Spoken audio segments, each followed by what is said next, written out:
You're listening to Love and Light with Dr. Lisa, Everyday Living in Peace. Day-to-day living can be difficult in our world today, and most people don't know how to live a peaceful, joy-filled existence. The key to this is simple: love. Join me, Dr. Lisa Collins, for the next hour as I unpack and identify the need for a peaceful, love-filled existence by engaging the challenging and hard topics of life. On this show, you will lean into the healing practices that enlarge your spiritual reality through the act of love. This kind of love begins with yourself and your neighbor and transcends age, race, sex, generation, class, and sexual identity. The world changes when we root ourselves in love. Love and Light with Dr. Lisa starts now. Welcome to Living Every Day in Peace, Love and Light with Dr. Lisa. Me, Dr. Lisa. Welcome today. Today is a story of healing, a story of oneness. And I'm going to talk about my personal story around racial healing and healing in many aspects of traumas in my life. Any trauma or harm can be debilitating. It can shut down your emotions, your body, and all of your functions. We need each other. But how can we do that if we don't take care of ourselves? More and more we are separated from ourselves and each other. Today I will share my personal journey, my healing practices from race and other traumas to have freedom to live every day in peace. So we know, and earlier I got the amazing opportunity to be on the Dr. Pat show, and I want to thank Dr. Pat for that. We know that race relations they play in our society every day, and each person understands race in a different way. We've heard that race is a social construct. We have people in school board meetings and talking about education and how we're not doing right by our kids, how we're talking about socialization of separating kids, and how we're talking about that that we're talking about Marxism as part of education. And really what we're talking about is fear. That's really the thing that we are talking about here. We're talking about fear of one another. And when we start to dive in and understand who we are and how we show up in the world, then we can work together. So in my story, I worked in 3 organizations that were predominantly white organizations, and I situate myself as a Black woman. And in those organizations, I experienced racial harm. Now, what is racial harm? That's a good question. I'm going to dive into that a little bit in a little bit. But first, I want to read a little bit out of the beginning of my work. And I have a piece here that I start and ground my work in. And it says, this is a poem. This is part of a book. And the book is called All the World. It's a children's book by Liz Garton Scallion. Everything you hear, smell, see, all the world is everything. Everything is you and me. Hope and peace and love and trust. All the world is all of us. And that's the place to begin. All the world is all of us. And in my work, what I saw most in my experiences is that I knew I was feeling something, but I didn't know what it was. And by the time that I was going to research it for myself, I was going to be the research subject. I was going to look at my lived experiences within these organizations. And what I found is I found 5 times more that I experienced racial harm than racial healing. Well, what does that mean? Well, let's look at the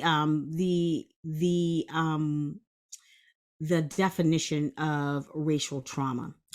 And so, according to the American Psychology in 2019 published a special issue on racial trauma theory, research, and healing. And what the author said is such experiences may include threats of harm and injury, humiliating and shaming events, and witnessing racial discrimination toward other people of color and indigenous individuals.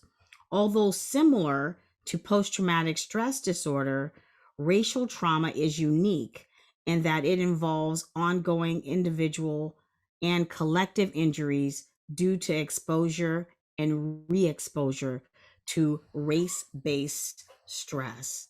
And what does race based stress look like? And I'm going to ask the listeners to be curious. Be curious about what I'm saying and be observant. Next time that you're in public, when you walk up to the counter, look at who's at the counter. And if there is we can situate this in a person of color, we could situate this in a gender, we could situate this, or what I'm saying is we can make this the focus a person of sexual fluidity. If they're standing at the counter and someone who walks up that is a male or a European American male walks up to the counter next to them, who gets counted? Who gets waited on first? Who is the person when the person steps up to the counter will say, "Excuse me, do you need something?" We're talking about something that's really invisibilized. What is invisibilized? Invisibilized means that you can't see it. You can't see until you can't see. You can't hear until you can hear. That's invisibilized. So we're talking about something that if it's not affecting you, why would you see it? It has nothing, it doesn't stop your life. Here's a question that someone said to me once. They said, well, when you go to work or when you go to anywhere, to a restaurant, out to eat, do you have to change who you are to show up? Do you have to be different? And if the answer is no, then you're not invisibilized. You get to show up how you are, the way you are, and enjoy your life. That's not true in my experience around racialized trauma. So the first thing that I started to experience is I was running into issues inside of organizations. Okay, so that's everyone's job, right? Everyone has an issue inside of an organization. You don't have to like everybody, right? And so you could easily run into an issue inside of an organization. But what I found is that the issues became so blatant, so hurtful. For instance, I worked in a organization where I was not given keys to the building to get in. People say, you're kidding. Like, it was a misunderstanding. That didn't happen. Yes, that happened. I was working in an organization and I was a leader in the organization and I did not receive keys to enter the building. Well, did you ask for keys? Well, yes, I asked for keys. I still didn't receive them. What do you call that? What do you call that when that happens? And who do you go talk to when that happens? What happens when you're mistreated? What typically happens is you experience a trauma. We know trauma happens in the body. Trauma is an experience that happens in the body. It's the body's response to harm or hurt or the possibility of harm and hurt. So when a trauma happens, the body goes into a response. There's two responses the body can go into: fight or flight. I'm gonna fight my way through, or rest and digest, a sympathetic or parasympathetic. And what do you think happens? Our bodies are in control. And so what happens to us with trauma, whatever the trauma is that our bodies take control. Our bodies take control.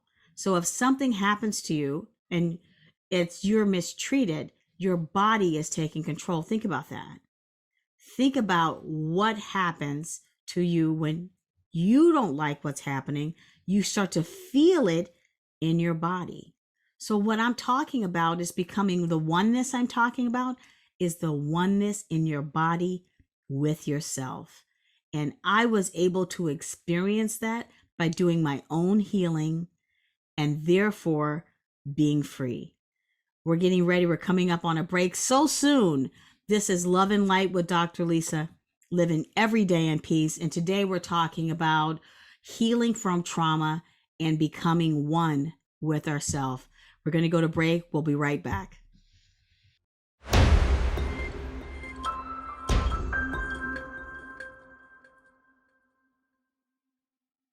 To Love and Light with me, Dr. Lisa. And we're here talking about living in oneness. What does that mean to live in oneness? And I'm talking about how I healed from racial trauma. And so in the last episode, in the last part of last segment rather, what I talked about was that I had experienced these things, and I gave an example of not having keys to the building when I was in charge. There are other examples like that, and that when a trauma happens, it happens in the body, and the body is the one responding. And what occurs in our world because of a lot of the fear and the things that are happening and the way that we interact with each other is that we have a low grade of a low vibration of fear going on all the time. And for me, the healing happened for me when I realized what was occurring. What I call it racial trauma. At first I didn't, but there are all kinds of different traumas. So when I went in to do healing work for myself, and if you're out there and you're saying, well, I can't relate to racial trauma, well, can you relate to childhood abuse or sexual violation or dignity violations where you're not treated human, gender violations, violations around sexual identity? The same tenets are the same all the way through, recognizing that the trauma existed. And from that point, being able to really accept that this has occurred, and then you move into the point of healing. For me, I used the strategies for trauma awareness and resilience that came out of the peace building at the Center for Peace and Justice, the Eastern Mennonite University. And they put this together in a form at they put this program together after 9/11 to help people heal from the trauma of 9/11. And so strategies for trauma awareness and resilience has a framework. In my work, I rewrote the framework and superimposed racial identity on top of it. But in the framework, the first thing to do is to realize that you're in a trauma response. What happens when you're in a trauma response, actually? Well, your breathing gets very shallow. It gets very shallow. Well, one thing about me is that I am a little skeptical about everything. So I didn't believe that my breathing got a little shallow until I started hearing stories about what was going on in other countries. And all of a sudden, I could see that my breathing had gotten very shallow. That's one thing to watch for during the day. That's part of the healing. Is your breathing getting shallow?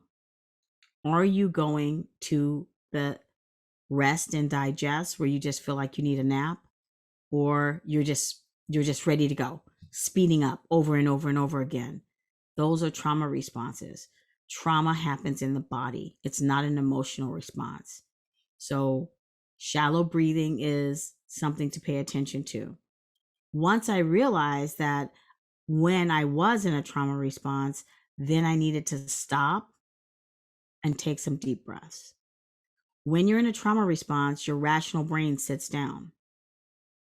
It just sits down and your emotional brain takes over. Look at our world. Look at what's on the news. Look in the social media. What is actually occurring? What do you see? You see a lot of people who their rational brain has sat down and the emotional brain is in control. When we're like this, we can't connect to one another. Living every day in peace means that I'm at peace with myself Therefore, I can be at peace with you. That's not possible if I am completely being ran by my fear and my emotion. So, responses to trauma happen in the body. Once the body is responding, the breathing can get shallow. You can either go to rest and digest, or you can speed up. And then your window of tolerance that's the sweet spot.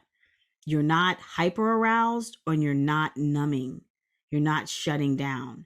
And what I found for myself is that me not processing the racialized trauma and harm over a long period of time led to physical issues. For me, it was high blood pressure was the first red flag.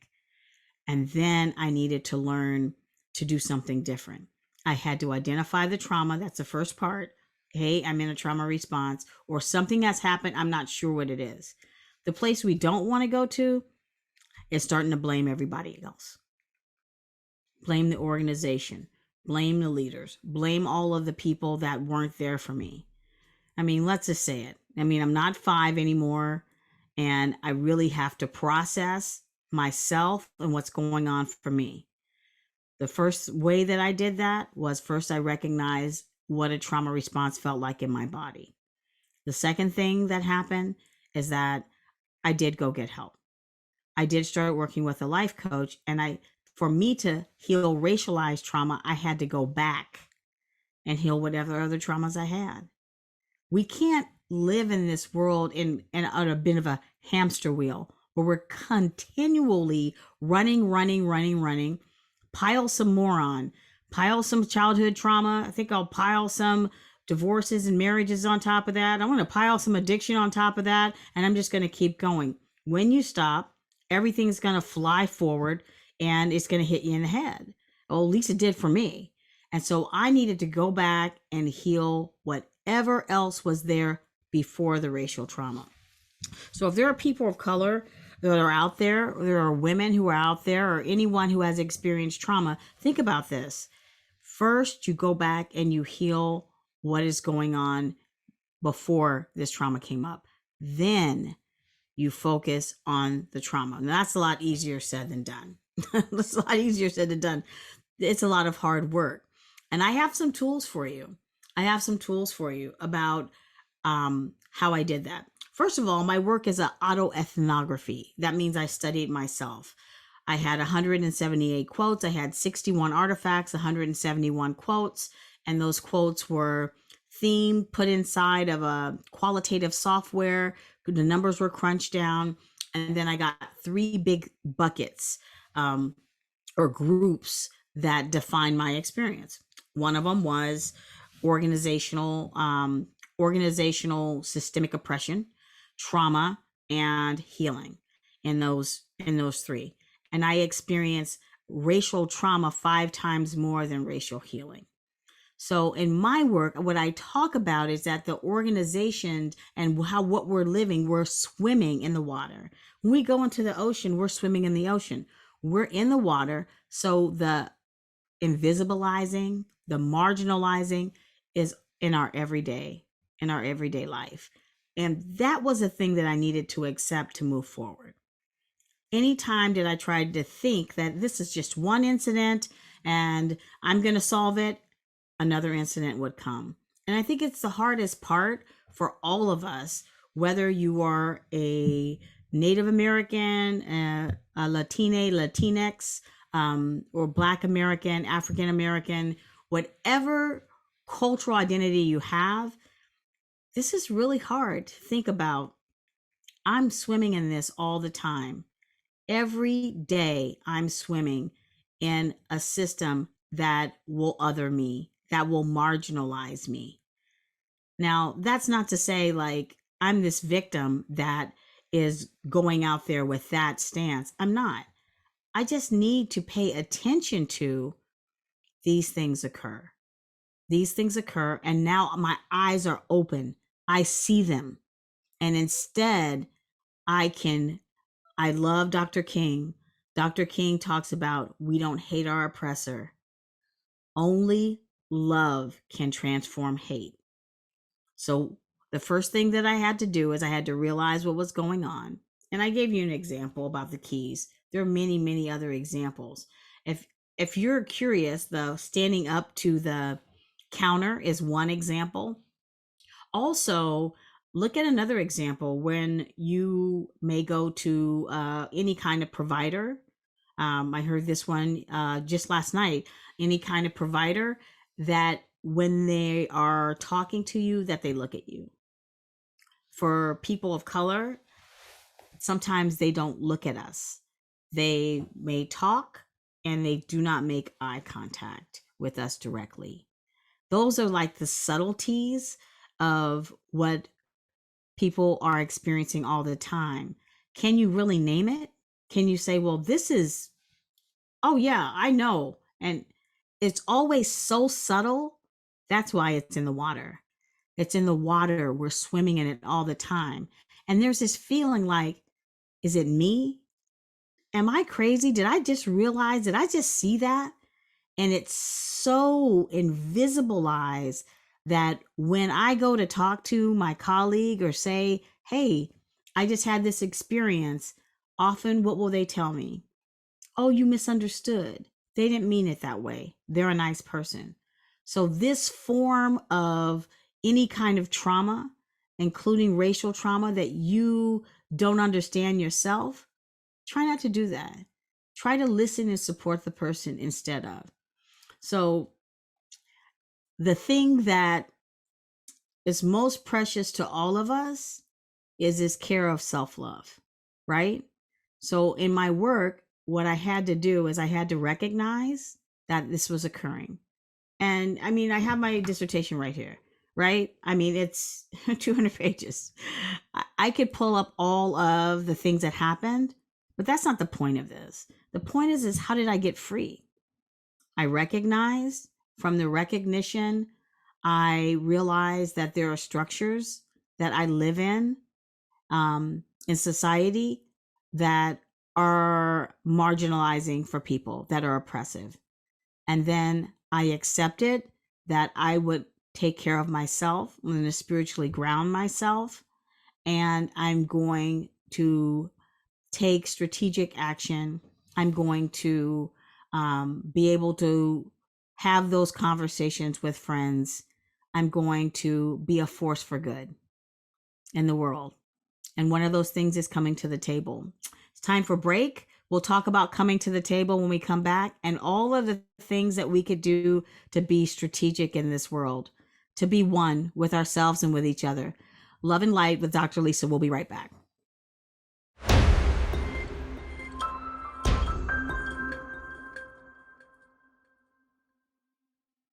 Welcome back.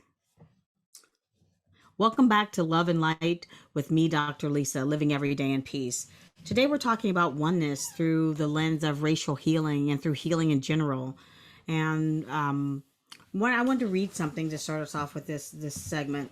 This is from Joy DeGury. We must heal now because our failure to do so will impact generations to come on multiple levels. First, if we continue to allow ourselves to be victimized by the systems and the institutions that have affected us in the past, we will demonstrate and model futility and acceptance of despair. And I just think like humankind is so amazingly wonderful. We don't get to see the wonderful parts of humanity nowadays. We don't have good news. We have a lot of news that's disparaging and really of a lower vibration. And what we want to do around healing is we want to come together to walk this walk together. People of color and non-people of color. We want to start with dignity, treating each other human, and making that walk. And how I did it for myself is the first things I did is I started looking at things in my past that I did need to heal before I even looked at the racial trauma. When I looked at the racial trauma, I looked at the structures. What are the structures that I worked in? What caused the racial trauma? And what I found most importantly, and one of the reasons why I have this podcast, is that I did not have a healing community of support. I didn't have a place that I could go and tell my story and talk to people and people could just hold space for me. I didn't have that. When I talked about the organizational challenge or whatever incident occurred, people would often tell me that it didn't happen, move on, hold on, a lot of things like that. My grandfather was a sharecropper. He worked until he could buy his own land. And my family lived in the rural South. And my grandmother, my grandfather, and my mom's siblings picked cotton. Well, it seems like that's a lifetime ago, but here I am with the same kind of tenets and narratives I'm having in my life today in the 21st century. So I'm asking and wondering and kind of leaning into the discourse of how do we heal together? And once I saw what the structures were like and how things are formed, I was able to see that this is not happening for me, it's happening for lots of people. And we don't have a healing community of support or a place to talk or to to take care of each other. And that brought me to oneness. Oneness is a true connection of our spiritual selves with ourselves. And when we have that, we are going to project love. We're going to project love to ourselves and to each other. And how do we do that? Like they're so horrible. There's killings. There's so many things happening. Well, first of all, we stop by breathing. We do breath work to calm our bodies and our minds. We control our minds. Our minds don't control us. So we situate the body. Remember, trauma's in the body. We situate the body and we get the body calm first. After we get the body calm, I've already talked about doing your past healing and then looking at the situations and looking at where in this situation does it remind me of something else? That's a question to ask yourself. Where in this situation does this situation remind me of something that happened before?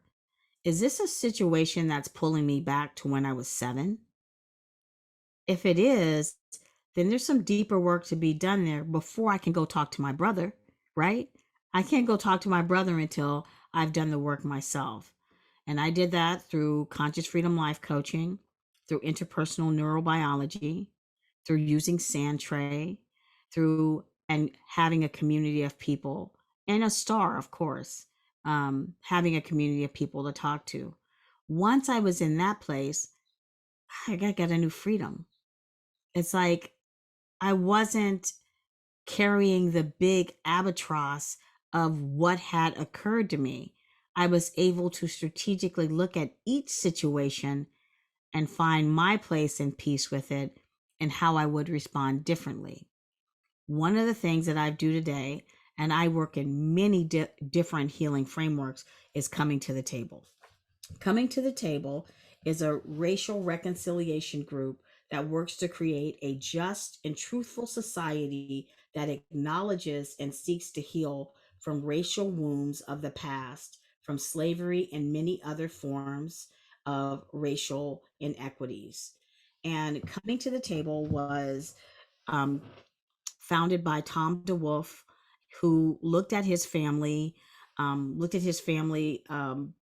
origins and found out his family were slave owners, and he wanted to lean into that.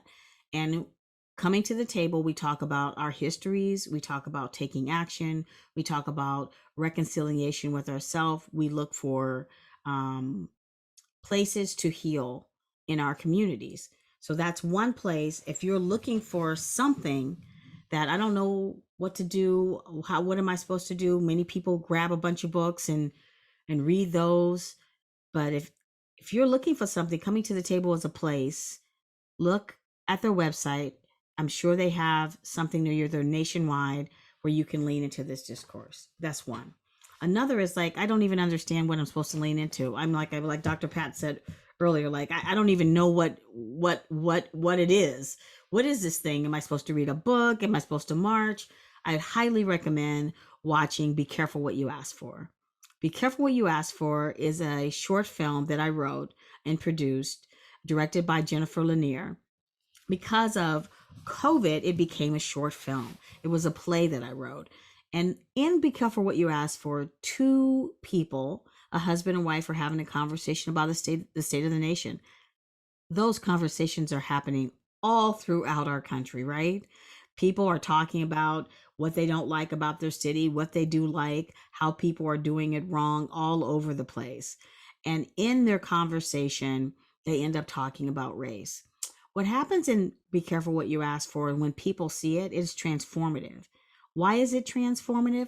Because when they're watching this couple have a conversation, they're not expecting what happens in the conversation. Another reason why it's transformative is Be Careful What You Ask For brings out different themes. Like one of the themes that it talks about is my grandfather's America. And what is my grandfather's America? What would that be for me? What would that be for somebody else? And so it has different themes that you may not have thought about before. Right now, Be Careful What You Ask For is in the Portland Film Festival. I'm very proud of that. And you can go and take a look at it there. There's a free download of a guide to have a conversation that you can find on familyofcolorproductions.com, and you can find it on my website, educationthroughengagement.com. And go to the tab that says Be Careful What You Ask For. So that's one way. The media is a way that we can lean into this. Let's say that you're not ready for that. You're not ready for the media. You're not ready for having a healing community of support. My very first show, I talked about how to live every day in peace by first starting some very simple things. How to lean into hope. One, the first thing is find a positive person to talk to. Someone that you're going to talk to every day, and you're only going to do good news. You're only going to talk about positive things.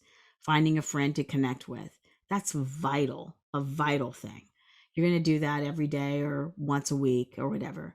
The other thing is that you're not going to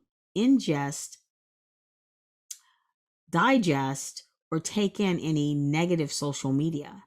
Social media, news, pictures, films. You're not going to take in anything where people are being harmed. Try it. Try it and see how it works. Try to see what happens if you stop putting negative information into your field.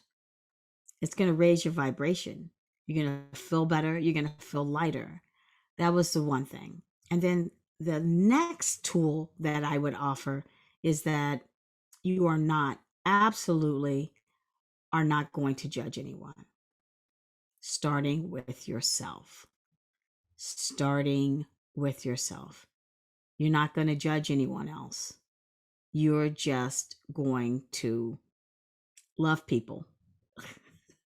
That's crazy, right? You're going to love yourself, or you're going to love somebody else. You're not going to judge anyone else. You are just going to love yourself. When the critical voice comes in your head, you are going to ask yourself, whose voice is that? That's what you're going to do. And you are going to learn to love yourself. And that is going to be the gift that keeps on giving. Why is that? Because you are going to learn to love yourself, and then you can lean into loving other people, not to judge yourself and not judge anyone else. That's a miracle. That is oneness. That is the connection that we're looking for. We're coming up on a break. I just want to say that if you're listening, I want you to really think about, how can I be in touch with oneness? How can I be in touch with who I am? How can I be the person who can lean into racial trauma, any trauma? How can I be an interrupter? That's what we need from the world. We need that from each and every person. And when we create a synergy of oneness, we will transform the world. We're going to break. Think about that. Come back, and I will have some more tools on how to create oneness from healing from any kind of trauma. Love and Light with Dr. Lisa. We'll be right back.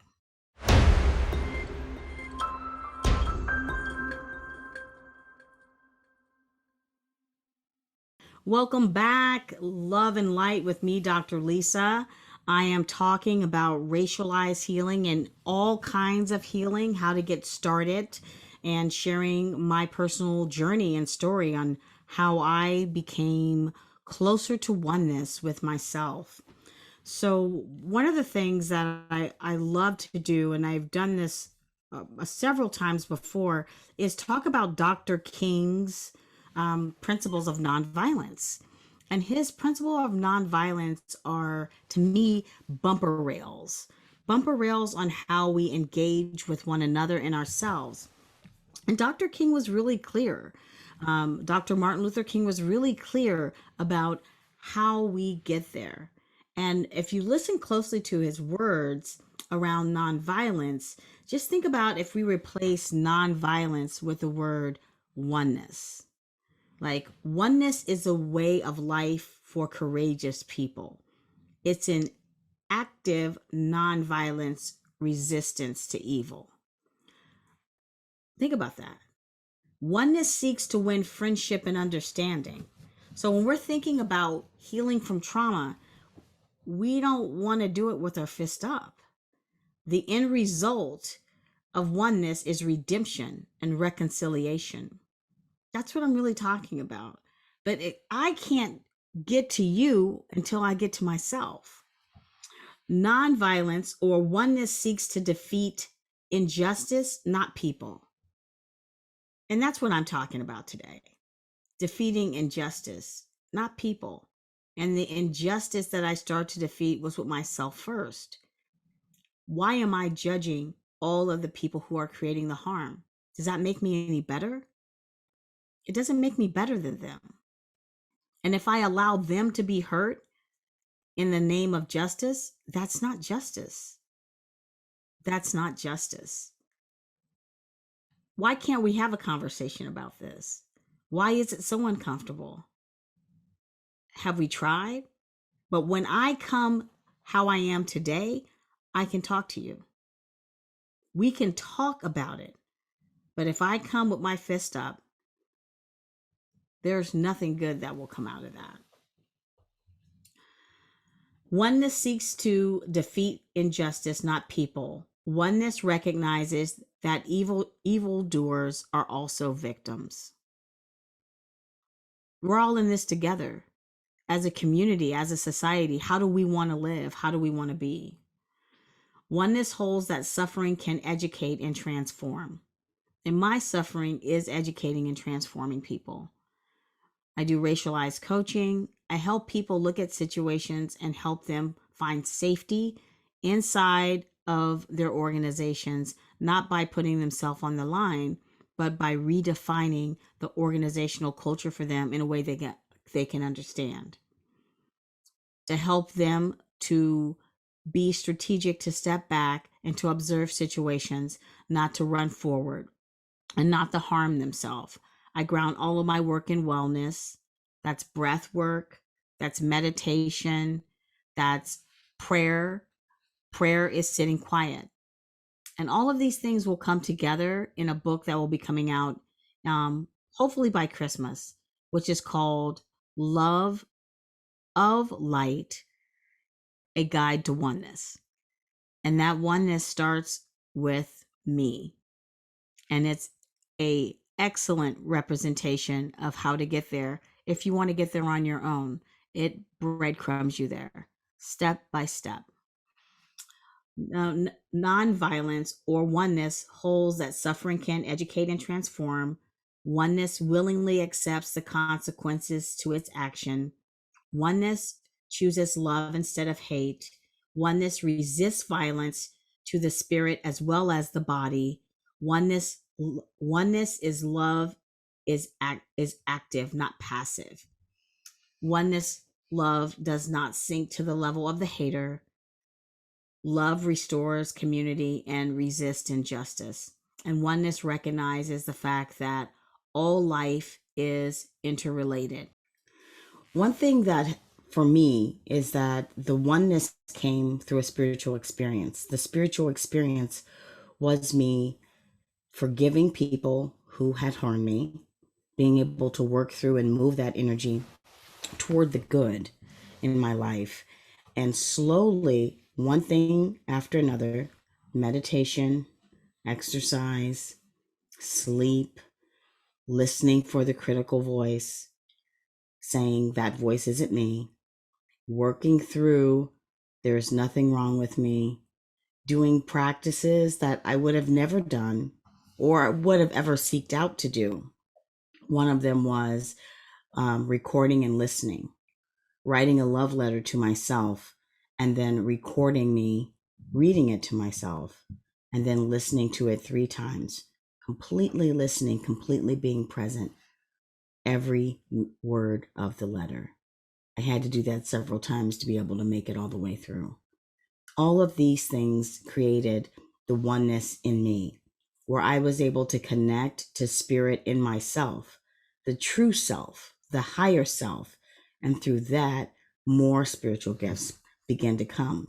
And a clear purpose of my life began to unfold in front of me, one of them being this podcast. So part of the healing is that connection with oneness. And I'll say again, if you really want to get there, start with yourself. There's many, many, many avenues that you can open the door. Sherry Hubert's book, There's Nothing Wrong with You, is one place to start. The Map of Consciousness by Bonnie Lonsberry is another place to start. But really, you have to start by sitting quiet, by not being afraid of those experiences that occurred, by praying for and thinking good thoughts of the people who have harmed you. We want to transform the energy into the good. And what happened for me is my spirit guides and all of the help from the spirit world started to surround me and coach me into the places where I could help other people. One of those places is coming to the table. It's a racial reconciliation group where we come to the table, all of us. There's 4 pillars of the table. We come to talk about what really occurred. We come to make peace with it ourselves. We come to take action, and we come to see where in our history can we reconcile. And for me, before I even did coming to the table, I met a cousin of mine who is a European American who lives on the other side of the United States. And we came together and we broke bread. That's the healing aspect of what we need. We need a healing aspect instead of there's something wrong with you, instead of that I'm right and you're wrong. It doesn't work. It doesn't work. It never has worked. Look around at what we see in our media, in our world right now. People yelling at each other, people upset. That is not the true self for any of us. We have to come together. So again, ways to come together: meditation, prayer. Prayer is to sit quietly. Look for poems throughout the whole world that call for the true and higher self of you to make that light shine. And each of us have that light inside of us to make it shine so that we can heal ourselves and we can heal the world. Sleep, drink lots of water, be kind to yourself, think great thoughts about yourself and other people. When people harm people, we pray for them. We don't judge them. We can do it. I really do believe in this. I really do believe we can do it. We are coming toward the end of our show today. I want to say, like what I said earlier today, my tip to you is treat yourself like you're your best friend. Love yourself. Try that love letter to yourself and read it to yourself and listen. And if it's a struggle, grab Grab Sherry Hubert's book, There's Nothing Wrong with You. This is Love and Light with Dr. Lisa. I want to thank you for joining us today. I had a wonderful time. Please join me every second and fourth Wednesday at 4 p.m. Eastern, 12 Central, and 1 p.m. Pacific time. And please join me for my next episode where we'll talk about loving yourself when you're looking for work during a pandemic. We have an awesome guest coming. Love and light. Be at peace. Until next time. Thanks for listening to Love and Light with me, Dr. Lisa, Everyday Living in Peace. You spent the last hour engaging in challenging and transformational conversations, all for the purpose of living a peaceful, joy-filled existence. Join me next time to continue growing in love and light through healing practices and acts of love. To learn more or work with me, Dr. Lisa, visit educationthroughengagement.com. That's educationthroughengagement.com. Remember, the world changes when we change by coming home to love. Tune in every second and fourth Wednesday at 1 p.m. Pacific, 4 p.m. Eastern, here on TransformationTalkRadio.com.